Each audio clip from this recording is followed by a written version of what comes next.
Hey, Miguel Dorati back here on the CRP. That's Devin Miller, and we're talking the UFC on ESPN 14. The card comes to us this weekend, and that's coming to us from Montevideo, Uruguay. And you're going to want to check ESPN local listings for start times for the undercard and all that sort of stuff as well. The card headlined at the top of the card is Valentina Shevchenko, the flyweight women's champion, making a title defense. She's taking on Liz Carmouche, and she's a big favorite at minus 1250. Carmouche plus 800, and we're going to talk about that first. Dev, how you doing? Miguel, I'm doing good, man. And yeah, we got Valentina Shevchenko. I would say at this point, I don't know if you would agree with me, but maybe the most, if there's anybody that has absolute control right now over their division as a champion, it's probably Valentina Shevchenko. You look down the line of the rankings, and you really don't get a feel that there's going to be anybody that's going to challenge her at this weight for the next several years to come. And in this fight, you're actually having a rematch with a woman that actually beat her earlier in their career before either one of them were in the UFC. Liz Carmouche, she's a former title contender back in the day against Ronda Rousey, and she's been around the block a lot. She's on a good streak now at this new division. But when we look at Valentina and coming off that devastating knockout, still maybe the knockout of the year. Well, never mind. Until Masvidal knocked out Askren, she would probably one of the most devastating knockouts of the year. She's at a point now where there's going to be very few volunteers to even want to fight her. So Liz Carmouche stepping up. They're going down to South America. She's going to be. I'm sure Valentina's going to be a heavy favorite. What do you think? What are the odds, Miguel? Well, she's at minus 1250, so that means you got to bet $1,250 to win 100 if you think Shevchenko is going to win. So yeah, she's a prohibitive favorite. And I'm not sure that's not a little disrespectful to Carmouche. The thing is a lot of the now. Granted, Carmouche's record at 13-6 hints that she's lost a few fights and that sort of stuff. So that she might not be on the level as the other girl, but she does hold a win over. That you can't give too much credit to that since it's so long ago. But what I like about it too is that Carmouche came in at a very high level. She's actually the first woman to ever step in the octagon, right? I mean, Rousey, when she fought Rousey, she entered the cage first, right? So I think that makes her pretty much a battle-tested opponent. Now, keep in mind those fights were at 135. And now she's at 125 herself. And maybe it is a situation where this weight class will suit her fine, too. So that will make it interesting. Now, Shevchenko's a handful. She's been, a handful for a long time and stuff. But Carmouche is going to bring a lot of confidence in that. Plus 800 means for a $100 bet, if Carmouche pulls it out, you get $800 back. $900 in your pocket total is something that may warrant a look in some people's cases because, ruling Carmouche out at this point, Carmouche is about as pro as you're going to get on the women's ranks.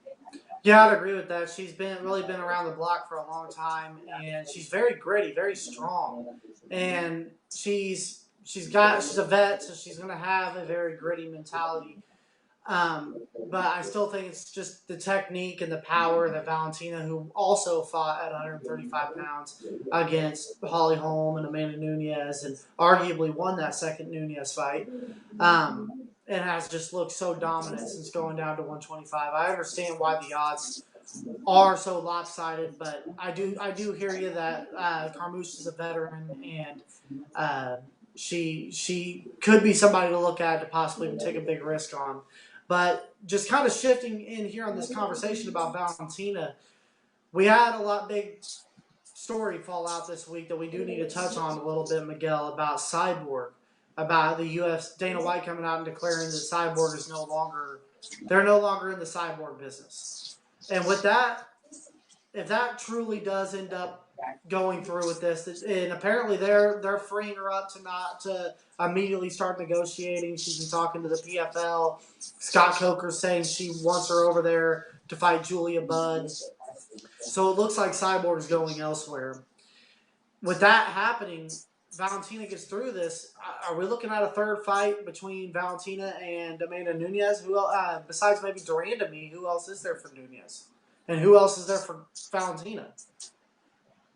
Yeah, I was going to point out that kudos to the matchmakers for bringing Carmouche in for this fight. Because of their previous history, because Carmouche's record is incredibly built at 135 pounds. It makes it intriguing with her dropping down. Hopefully, she's optimal at 125 pounds, and she's been carrying a little extra weight.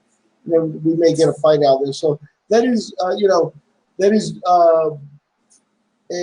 Like I said, kudos for the matchmaking on that one to bring out Carmouche. But once you burn off Carmouche, there really is not a lot left in the frying pan, as you pointed out. Shevchenko and Nunes makes sense. I mean, the thing is, at some point, you're going to have to put together the type of fight that the UFC, feels they can get behind and generate, money for, and get a payday here because. Just going through the ranks and stuff. And if you build up, 7 or 8 months to a super fight like a Shevchenko Nunes 3, and then you're in a situation there where you've also got some time to really sink your teeth into the development of competition at 125 and, crank out some fights in that weight class and bring in some talent. Yeah, and I think that right now what we're seeing with Nunes and Shevchenko so high on top of these divisions right now is that we're starting to see for the first time that these divisions are just so. There's the very top girls, and then the underneath them is just it's thinning out. Really, the only competitive division right now in the UFC for the women is 115, which is very stacked and very competitive. But when we look at 125, 135, there's really no 145 now that Cyborg's gone. I mean, they did have Megan Anderson, they do have Felicia Spencer, but there's nothing really there. Amanda Nunes has fought the majority of her career at bantamweight. And then when we look at 35, she could fight Jermaine Durandamy, but she technically has already beat Durandamy. But then, Caitlin Vieira's right there, which she's doing pretty good. Juliana Pena and Holly Holm, which she just knocked out. Aspen Ladd's been set back. Raquel Pennington's already got the work from Nunes. And when you go over to 125 where Valentina's at, the division's even thinner. And I think that could change in the future. I've been very high on Macy Barber, who I believe is fighting in October, but she's 20 years old.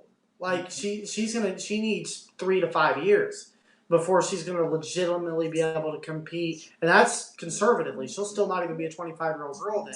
So when you look at these rankings and you look at who's in these divisions, I don't see anybody beating either one of these girls. Either Nunes or Valentina. I think that Valentina will get through Carmouche this weekend pretty handily.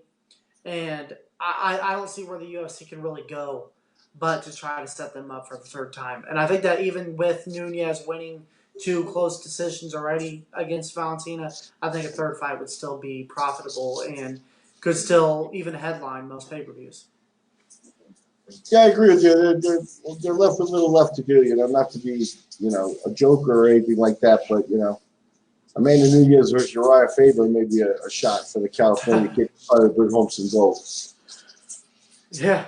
Moving on to the co-feature fight. This is at welterweight. I know you're excited about this one. You got Mike Perry, and I believe Perry moving up a weight class at some point, most of his operating time at lightweight. And he meets Vincent Luque at minus 210 favorite. So he's put in the work. I believe he's got an extensive winning streak at this weight class, but he's still sort of flying under the radar with all those names above him, led by Colby Covington and all the noise that goes around him. You've got a bunch of unsung guys at this welterweight class as well. Yeah, I've been saying it for a while. For so many years, we've declared that lightweight was the best division in the UFC, and I just don't think that that's true anymore. I believe it's welterweight. And when we talk about Vicente Luque right now, he's 9-1 in his last 10 fights, all in the UFC. And that lone loss was a decision loss to Leon Edwards. So no real shame in that. and he came off the Ultimate Fighter and has looked great in his last several fights. He's got 5 straight finishes in a row over Nico Price, Chad Laprise, Jalen Turner, Brian Barberina, and just recently against Derek Krantz, the guy who kind of stepped up on the less than a week notice and put in a pretty valiant effort in that fight before Luque got him out of there at the end of the first round. Mike Perry was a guy that they were definitely. He's got quite the Instagram following and social media fans and audience, and they were kind of building him as like a potential marketable guy for this division.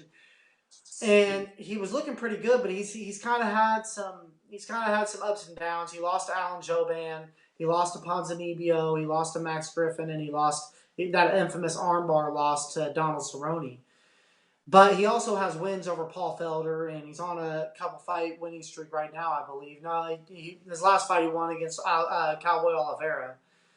I think this is a steep fight for him. I think that both these guys are very gritty power punchers, but I think Vicente has definitely showed that he's a little bit more of a diverse fighter. And I favor Vicente in this fight. I think that Vicente Luque is another one of these guys that I think I will be seeing in the top 10, top 5 of this division. I mean, last week we saw Jeff Neal, and I think that he is somebody to really keep an eye on in this division. And this division already, I mean, when we look at these rankings, Miguel, and I always like to go back to this because it really just shows, just really kind of paints the picture. You got Usman, Woodley, Covington, Masvidal, Leon Edwards, RDA, Darren Till, Wonderboy, Pettis, Ponzinibbio, Ben Askren, Robbie Lawler, Damian Maia, Neil Magny, Elizu Dos Santos, who's on a 7-fight win streak, and then Vicente Luque at 15. You got Nate Diaz coming back to fight Anthony Pettis. You got Jeff Neal, who's looking great. You got Mike Perry up in the mix. So there's a good 20 notable names in this stacked division. And that's not even including Gunnar Nelson and others that I can think of just off the top of my head. This is a great division. Very, very hot division right now. And I think that this is an important fight because Vicente Luque, 9-1 in 10 fights. He's ranked 15. That shows the depth of this division, if nothing else. Yep. We'll see what he does with Perry. And Perry, as you stated, a guy with reputation coming in. They took a couple losses that saw the shine come off the star rather a little bit. Looking to put together a 2-fight win streak with a win over Luque, and he'll walk in a slight underdog. You got a pick on this one for me? Yeah, I'm going to go with Luque by decision. And Luque minus 210 favorite. The other fight that we want to look at here comes in the light heavyweight division on the main card. And what we've got is we've got Volkan Ozdemir taking on Ilir Latifi, a couple of European warriors meeting up in South America. And this one is Ozdemir is a pretty close favorite, but he's at minus 140. Latifi paying back plus 120. How do you see this one? Well, I think. Sorry, I'm a little distracted now, but this is a fight that was supposed to happen 2 or 3 different times before. I mean, they've had some unfortunate incidents with this fight falling through on short notice, and now they're running it back. I think it's a good matchup. Volkan was a guy who got pushed into title contention pretty fast, and now is has taken, I think, 3 straight losses coming into this fight. So I don't think he's on the verge of being cut or nothing because those guys have been Anthony Smith, DC, and Dominic Reyes, who are all legit top contenders in this division. So I don't think he's on the verge of being cut or nothing, but I do. It's not going to look good if he goes 4 in a row with a loss, and I think he's got a tough matchup because Latifi's got big power in his hands, and he's also by far a better wrestler and better grappler in this fight. Yeah, we'll see. Latifi. It's funny. 14-6. It's almost like he's been around longer than that. He's more of a veteran than just that number of fights. Although 20 is a considerable number of fights at this point. Yeah, he has a loss to Jan Blachowicz. Blachowicz and Ozdemir kind of remind me of each other a little bit. I don't know that Ozdemir doesn't have a chance. Latifi, I think, is a guy who also at times comes in and you get an up and down version of him at times, and who knows with the long trip, et cetera, et cetera. So I'm not open to Ozdemir pulling this fight out. It could happen. I think it could happen too. The only thing is we seen Ozdemir come in. He had a really good debut against Ovetsay Crew. After that, he goes in and just flattens Misha Cirkunov in like 20 seconds. But then we later found out about Misha Cirkunov that Misha Cirkunov is a good fighter, but just doesn't really have the chin. And then after that, he got a big knockout over Jimmy Manuwa. But the same kind of criticism goes there as it does for Cirkunov. They just don't really have the chins. So if he doesn't get that early knockout, I think that he's going to be struggling a little bit with Latifi. That's why, if you want me to go on to my decision on this, I'm going to go with Latifi by decision. I just think that the wrestling will be too much. I think he's got big power, and I think that he's got a pretty big head, so he's going to be able to take a big shot. So, okay, and that's respectable. Anything else on the undercard that jumps out at you? There's a notable strawweight bout with Tisha Torres returning to take on Marina Rodriguez, and anything else that you want to mention? Not really. This is kind of a thinner card on the lead up to 1 week out from the big UFC 241 card coming up in August, which I believe is let's start praying now, Miguel, that Costa and Romero and Diaz and Pettis and Stipe and DC all get there healthy, on weight, make it into the cage, because I think and that's not even it. We got a Sunsao and Sandhagen on that card. I mean, that's a really, really great card. So we're getting a little bit of a lighter deal. We're getting dealt with a little bit of a light card this weekend, but they're definitely making up for it next week. Now, I could be wrong, but I'm going to guess that this is their first time in Uruguay. They're for UFC Fight Night 156. And basically the bottom line is Shevchenko's got a background where she's from South America, or at least has spent some time down there. She actually does some of her promos in Spanish as well and stuff like that. So she's a pretty, multifaceted champion. I think she's the main reason they're in Uruguay here. And the rest of the card, as you said, a little bit of a light fare. They're counting on Shevchenko to carry the weight here as the 125-pound champion. Real quick, do you know what ethnicity? I know that Shevchenko is a Eastern European name, but I know that she's Peruvian. I'm pretty sure she grew up in South America, which is one of the reasons they're going to. And isn't Uruguay, since you're closer to that region, don't they actually pronounce it like Uruguay, like with like a D? Uruguay, yeah. They'll say Uruguay, yeah. She's Russian. Shevchenko's a Russian name, but yeah, she grew up. I know that they listed Peru, so she's growing up in South America, and their neighbor Uruguay here. They're still counting on her to carry the message to the South American audience that's seeing them for the first time. So a good spot for her to be in. She's the right, for everything I've seen, she's an excellent spokesperson in all three of the languages. She tries, she's positive, and in the ring she's backed it up every single time. So this is her weekend, and next weekend is the big one. I'm Miguel Dorati. That's Devin Miller. Any final words before we sign off here? No, I was just going to make a comment about Uruguay and that region. Is that I'm just I wish Santiago Ponzinibbio would get healthy, because they did do a show in Argentina for him. And I think that he could. I think that he has the potential. I'm not saying that he would. Obviously, we just went through this insanely stacked division with guys like Usman, Woodley, Leon, and Covington, and all these different guys. But I think that he has the potential to be a South American champion that's not from Brazil, from that region. So I think that he would have probably been on this card had he not been injured. So I hope that Ponzi gets healthy soon, because I think he's one of the most underrated guys in the sport. But it's cool to see the UFC broadening out, going to different regions, and getting new and even more bigger global audience than they've already have. And we're the CRP previewing the UFC on ESPN 14+. I'm Miguel Dorati. That's Devin Miller, and we'll catch you after the fights.